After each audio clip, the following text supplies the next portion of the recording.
Aloha, this is Matt Darnell with ComTel.Cloud, cloud like up in the sky. Today we're going to be talking about bonding the network ports on your network attached storage device or your NAS. Common ones are from QNAP or Synology. Today we're going to be working with the Synology 1522 Plus. I'll show you what kind of hard drives I have in there, but we're mainly worried about should we bond those together? Do we get any benefits out of that? And what are the downsides from bonding those NICs? Let's go ahead, get started. First thing, let's talk about what we have in this Synology. So for the hard drives, there's four hard drives in a RAID 6 array. They're all 20 terabytes. They're the WD, the red Pro drives there. There is two SSDs in there, or M.2 SSDs. We're not using those yet. That's going to be for another video that we're going to be talking about. But everything that you're seeing, I purchased, from the switches to the laptops to the Synologies to the hard drives. So you're absolutely going to get my honest opinion. I'm beholden to no one. So let's go ahead and take a look at this scenario. So here we have four network cables, like you saw in the video. All of them are connected. What I'm going to do is I'm going to come here into Unify, and I am going to turn them off. Three of them off. Let's go ahead and disable them so that we'll only have one network plugged in there. And so we'll actually see if that, what kind of speed we got there. Because we're going to try it one time with just one LAN connected. Then we're going to try it not bonded, but have all four of the network ports connected. And then the last time we'll actually try two different kinds of bonding. Just a kind of bond where we don't do anything on the switch, and then we'll have the kind of bond where we do both the switch and the Synology together. This should be the same on most the network devices that we have out there. So here we can see the switch has been updated and those ports are now off. So we just have one connection there going to that. How we're going to test the speed is one, we're just going to look at what we see here in the network there, and what we have on the desktop. We'll see here what kind of upload, download. Now you got to remember that these are KB. Let me go ahead and switch that so you can see a little bit better. These are KB, kilobytes, and they can be megabytes, and so wire speed would be 1,000 mega bits, or 1 gigabit there. You'll never get that. If you can get 85% of that, you're doing good. Just with all the acknowledgments going back and forth, the ACKs and NACKs and that kind of stuff, you'll never get full all the way download. So let's go ahead, and this is the laptop connected by 2.5 terabit connection. All these files here are about 1 gigabyte in size. So we're just going to start here and try to saturate that one connection. So we'll start the connection going, and we'll see here. So just this one laptop alone, it's kind of going up. It's about 103 megabytes. So you got to multiply that by 8 to get to megabits. So that's 824 there. So now we'll kind of do the similar thing on our local laptop. This is only connected by 1 gig, so we should be pulling here, and the Synology should be pretty maxed out, that one connection. So let's look right here. So we can see upload about 100. It's kind of think it's kind of settling down. Let's take a look at it here. If I look right there, I can see that I'm at about 113. So if I get out my trusty calculator here, and I do 113 times 8, that is 904 megabits. So that's about the best that we're going to be able to do on that single connection. So right here we can see, if I look at the disk on the Synology, if I look at utilization, we're really not touching the disk speed here. We're 30% here max. But what is stopping these files from transferring faster is the network. If I look on this machine, if I was to look at, just, you can't, you got to take these with a grain of salt, these kind of things. But this shows that the disk is, really not working hard as far as writing this to the local hard drive. And if I look at the laptop here, I'll probably get the same type of reading where we're not being limited. Let me switch it to here. If I look at the disk here, yeah, we're not being limited by the read speed on the NAS or the write speed on our devices. That network link coming from the Synology to the switch, that's where we're being bottlenecked right now. So let's go ahead, cancel this copy here. We'll delete these off of the local hard drive there, and we'll do the same thing for our local drive. So as we can tell here, it's fairly straightforward, easy to let's cancel that copy, to throttle 1 gig connection. And it might not happen all day.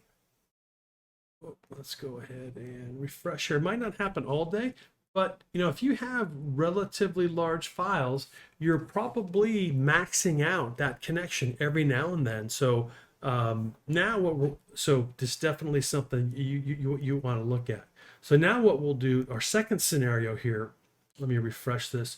It should show 10, 11, 12 offline. Okay, there we go. So I'm just going to re-enable these, not do anything different, activate them, and see if, without even bonding them on the Synology, is there going to be a increase. I used to have friendly arguments with someone who said it helped. He told me, just plug it in, you don't do anything. And I would always say, it doesn't work that way. So let's go ahead and do that. So we'll come back here, wait for these to come back on, and then you can see that with static IP, the 201.31, that's how we're talking to this device, and the other LAN ports are just set up for DHCP. So they're just pulling DHCP addresses. So as soon as that switch updates, turns on those ports, we'll see that these are going to be connected like they are right now. Let me go ahead. Let's start a ping on this 192.168.201.31, and we'll keep that going. And so now we have 4 connections. So let's see if we can kind of break that 1 gigabit layer. He would always tell me it helps. So let's try it out. So we're starting here on the local laptop.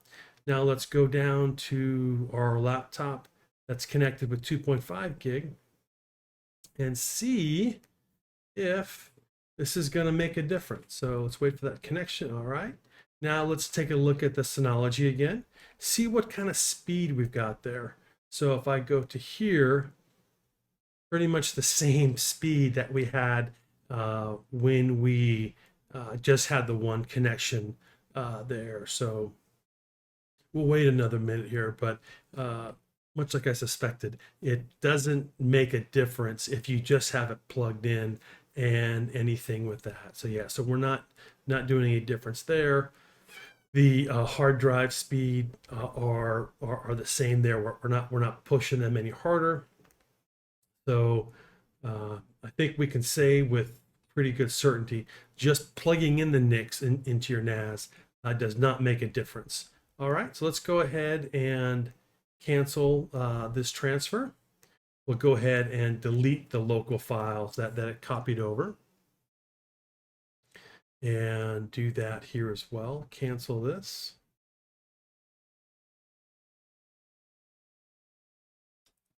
All right.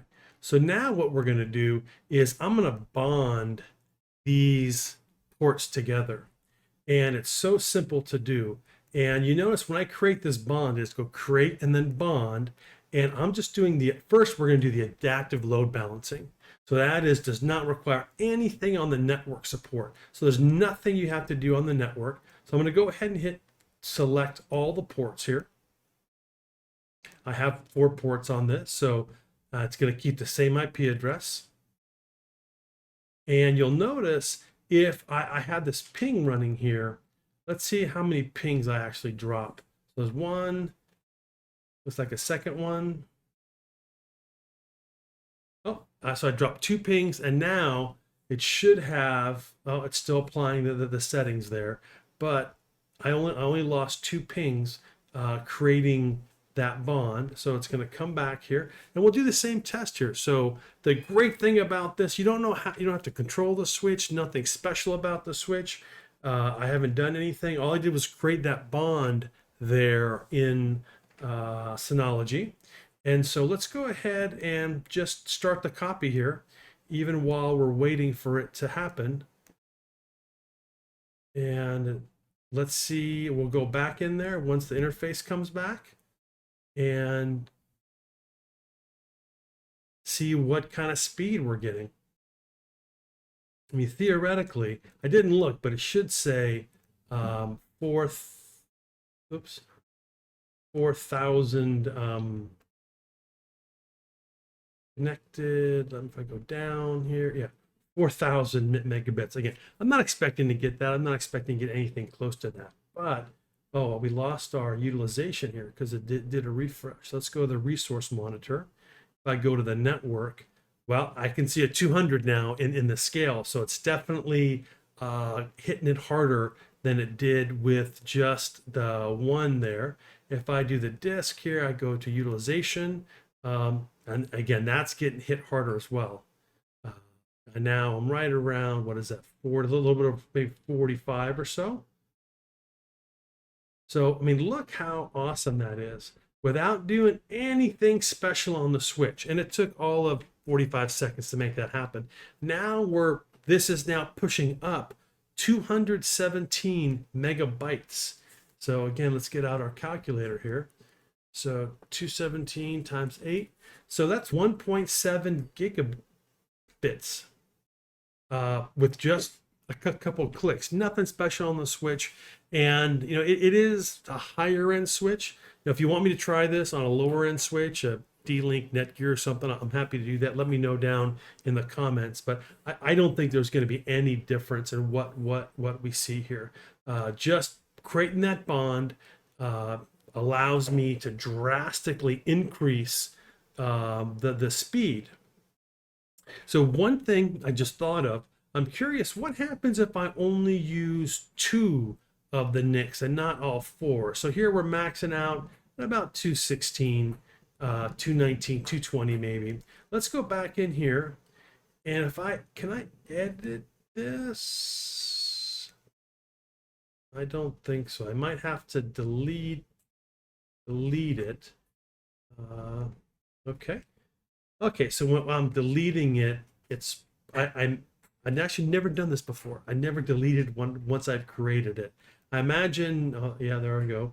I'm losing ping there. It's going to keep the static IP address on one of the NICs, and then no, well, I'll skip that. Should have stopped the copy, and then we're going to have 4 and 4 of the other ones. So let's come here. Whoops, I did not want to do that. It's gonna crush Notepad trying to open up a 1 gigabyte text file. Go ahead. I just wanted to delete those. And let's go in here. Cancel that copy. Should have done that before I did it. So let's minimize here. And Explorer on the local laptop is having a little trouble with that file. Okay, so let's go back to our interface and see what we have. Okay, so just what we thought. We have the 1 static IP and the 3 there that are not connected. So what if, for fun, we just choose 2? Is there going to be, because with the 4 connected, we're still underneath 2 gigabits. So I'm curious if we just use 2, is there going to be a difference? Is it going to be maybe 1.5? Because we were up, 1.7, 1.8 gigabits when we had the 4 NICs there. So let's just do 2. And we're trying to find that sweet spot. If you're not doing anything with the router. So let's go ahead and wait for that to come back. I'm getting pings back, so I'm gonna just start this copy again. Let's see what this looks like. And right now we're not worried about caching or anything like that because we're not looking at disk performance per se. We're looking at just network throughput. So let's go ahead and start that copy again and see, where are we with on the Synology as far as speed goes. Okay, so let's take a look here. Still applying settings. I wonder if I could just refresh. It's going to come back up. Yes, it is. Okay, so network interfaces. Okay, so bond 1 is 2 of the ports. And let's go ahead and go to our resource monitor and our network. And where are we about? We're nowhere so far. Let's take a look down here. The 218. So that's right about where we were for when we had all 4 NICs in there. So that's pretty interesting. That 3 and 4 adding that in there did not do anything for our speed connection. Okay, that is good to know. So it looks like at least 2 is the sweet spot for that. All right, so let's come back in here and let's learn our lesson. Let's stop all these copies. Let me go and delete these local files. Minimize this. Delete all local files. So what we saw so far, that with 1 NIC, we kind of got wire speed. With 2 NICs or 4 NICs, either one, both the same, got about 1.7, 1.8 gigabits. So what we're going to do now is create the kind of bond that, I've got to delete this one here. We're going to create the kind of bond that we have to do something on the switch as well. So whenever you're doing things like this, whether it's, a long haul Wi-Fi or a switch on the other end, always be sure to do it to the far end first. That's, I know a lot, and I don't want to say a rookie move, but, a lot of people do it near end first. A near end meaning, it's only half a mile away or on the other side of the building. But then once you do it to the near end, you can't talk to the far end anymore. So you can't make the corresponding change on the far end. So always do it on the far end first, and then you can program the near end. So here, the far end, this laptop is plugged into the switch, and then the switch is plugged into the NAS, right? So I'm going to do the NAS first, and then I'll go ahead and do the switch. Okay, so here we go. So we have our 4 connections again. So I'm going to create a bond, and this time it's going to be an 802.3 alpha delta dynamic link aggregation. So we'll do that, and let's do all 4 again, and keep that same IP address. And so that's going to go ahead and do that. So I'm curious, what's going to happen? Are we going to lose contact with the Synology? I wonder if it has a failback where if you choose the wrong one, and wow, I'm getting pings again. Interesting. So with that bond, let me just try a transfer here. When I have it set up for that kind, when I have it set up for that kind of bond on the Synology, if there's nothing programmed on the switch, what kind of speeds can we see? Oops, that's not where I wanted to go.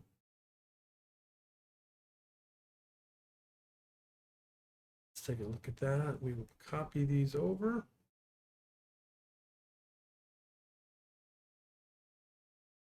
Okay, so let's see what speed we're getting on the Synology. Let's go ahead and, it's refreshing for me. So what does it say? It says it is bond 1 is connected. Oh, failed to establish IEEE, connection, which is absolutely makes sense because we've done nothing to the switch yet to tell it that those 4 ports need to be set up for that. But I guess it just fails back to 1 gig, which is very smart. So if you do make a mistake and do the near end first, you'll still be able, well, I don't know, maybe not. But if you do the far end without the near end, my hunch is it's just going to be at a 1 gig speed based on what we saw there. So what do we have here? Yeah, 113. That's our wire speed for our 1 gig connection. So let's go ahead and come into here. Let's give this a refresh so we can look at these. So do I do all of these at the same time? No, I guess I just do one. And I change it from switching to aggregate. Oh, that's interesting. I guess you have to do them in order. So you got to plan ahead. You can't choose, on the switch, you can't choose port 9, 10, 15, and 19. They actually have to be in order. And so let's go ahead. We just did that. And that, I imagine we're going to lose connection. We'll drop some pings again to going to the Synology as the switch reconfigures itself. It might even drop all the ports. Let's see what that looks like here. Because the switch, look at that, the icon changed. So I guess that is the aggregation icon. Now, interestingly, I did not drop one ping. Now, if I come back here to the network, if I refresh this, is this going to go from 1,000 megabits per second to 4,000? Let's see. Synology. Let's see. Control panel, network interface, connected. Oh, there it goes. Went to 4,000. So I think my copies are still going. They're about to run out. So let's take a look and what kind of bandwidth do we have? Do we have more? I have a feeling that this one is still going. Let's restart the other one here. Yeah, it stopped copying. So let's delete. Oops. Let's delete these. Copy all these. Paste it back. But you notice that when we went there, we did not lose any of the copying. So here, 126, 203. So similar and not light years better at all. A 215, but still not a quantum leap if we just did the easy bonding when it was just on the side of the Synology. So let's make sure, yeah, we're still copying here. And it's not a hard drive holding this back. If I go to the utilization here, we're 50, a little over 40% there. The network, maybe a little bit faster here. What is this? Just hard to get that there, but maybe a little bit faster when we have all four of them going with the 802.3 alpha delta. So 219. So that is a little bit faster, but again, not quantum leap faster. But if you do have access to the switch and it is a smart switch and you can program it, definitely that's something that you want to do. But I need to add some more files in here, get this copied. So we'll go ahead and do that. And so we've got 220, we got that there. So certainly if you have the switch ports, you want to put that second one in there and bond those. Okay, actually, so I'm pulling more now, and it went up to 244. So that was kind of a burst.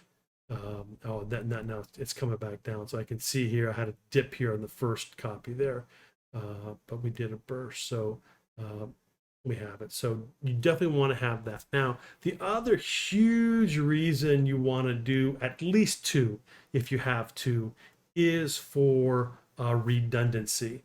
because what I can do is turn off a port, and I can't turn them off. But if a port was to go bad on the switch, and which never happens, but if somebody was to unplug a NIC, a network cable, or they can plug up any three of these, unplug any three of these, or it gets cut or something happens, it will continue on.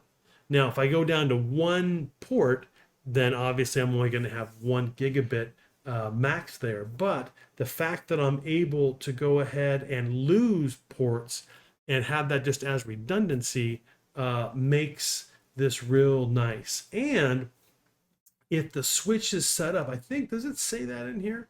If it's set up for the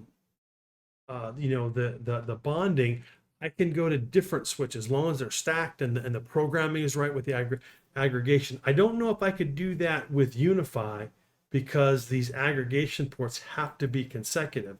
So kind of like with iSCSI, you have multipathing. You can go to 2 different switches and have redundant routes.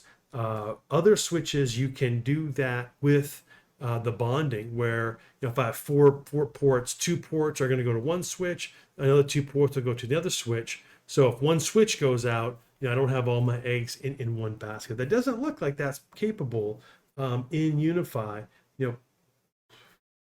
Yeah, because even if I was to create 2 individual bonds, 2 ports, here, because here I have one bond with all 4 ports in it. I was just thinking if I had a bond 1 had LAN 1 and 2, and bond 2 had LANs 3 and 4, would I be able to take the different switches?